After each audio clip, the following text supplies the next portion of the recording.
నమస్తే news 9 TV తెలుగుకి స్వాగతం. ఖతర్నాక్ కాకి ప్రజలను రక్షించాల్సిన వారే రక్షకులే భక్షకులుగా మారితే ఎలా ఉంటుంది? చట్టాన్ని కాపాడాల్సిన ఆ ఎస్ఐ చేతులే లంచం కోసం చాచిన చేతులుగా మారాయి. హైదరాబాద్ సికింద్రాబాద్ బోయిన్పల్లి పోలీస్ స్టేషన్ లో జరిగిన ఈ ఘటన ఇప్పుడు రాష్ట్ర వ్యాప్తంగా సంచలనం సృష్టిస్తుంది. ప్రేమించి పెళ్లి చేసుకున్న ఒక యువకుడు తన తల్లిదండ్రుల నుంచి రక్షణ కోరుతూ పోలీస్ స్టేషన్ మెట్లెక్కాడు. కానీ అతనికి ఎదురైన అనుభవం ఏంటి?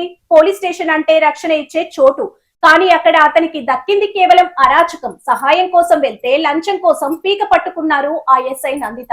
అభిషేక్ అనే యువకుడిని తల్లిదండ్రులతో మాట్లాడుకోవాలని స్టేషన్ కు పిలిపించారు. తర్వాతే మొదలైంది అసలు కథ.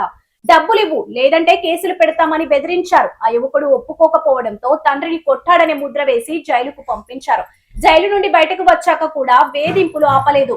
ప్రతి సోమవారం స్టేషన్ లో సంతకం చేసే క్రమంలో మళ్లీ మొదలైంది వసూళ్ల దందా. రైటర్ విజయ్ 10,000 అడిగితే ఎస్ఐలు నందిత ఏకంగా 30,000 కోసం డిమాండ్ చేశారు. చీకటి దందాకు తెరలేపిన ఎస్ఐ నందిత అత్యంత తెలివిగా తన స్కూటీ డిక్కీలో డబ్బులు పెట్టాలని బాధితుడిని ఆదేశించారు. కానీ తప్పు చేసిన వారు ఎప్పటికైనా దొరకక తప్పదు కదా.